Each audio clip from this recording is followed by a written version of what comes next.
été réquisitionnés.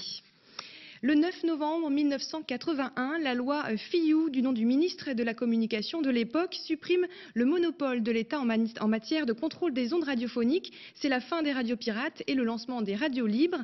Alors avant de parler de l'avenir de la radio avec notre invité, souvenir de l'époque avec l'un des pionniers de la radio nantaise, Marcelin. Jean-Hugues Weisel l'a rencontré pour nous.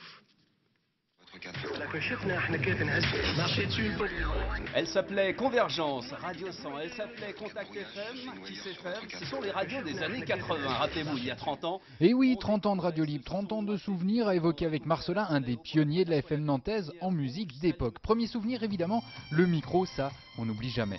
J'ai pas le retour, mais quand on a le retour, on se positionne plus ou moins. Non, mais c'est bon. Deuxième souvenir, celui d'un univers à inventer, une vaste carte blanche radiophonique. On est dans l'inconnu total, quoi. Faut savoir régler, faut savoir souder, faut savoir parler dans un micro, c'est pas facile. On découvre tout en même temps. La magie des années 80 en radio était qu'on n'avait pas de directeur d'antenne. C'est-à-dire on était notre propre directeur d'antenne. On recevait des disques, on mettait le diamant dessus, hein, c'est comme ça qu'on n'avait rien d'autre, le vinyle, et on se disait, ce deuxième morceau, etc.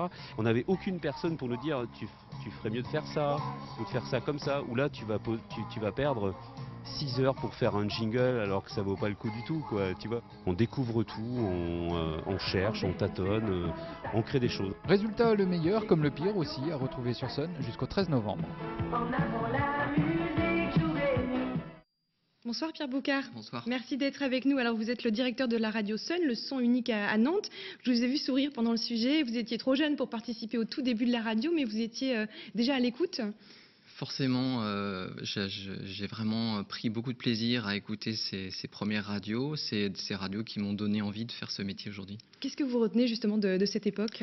L'ambiance, la magie de la radio, c'est vrai que c'est aussi bien l'aspect technique que le contenu qui me plaît.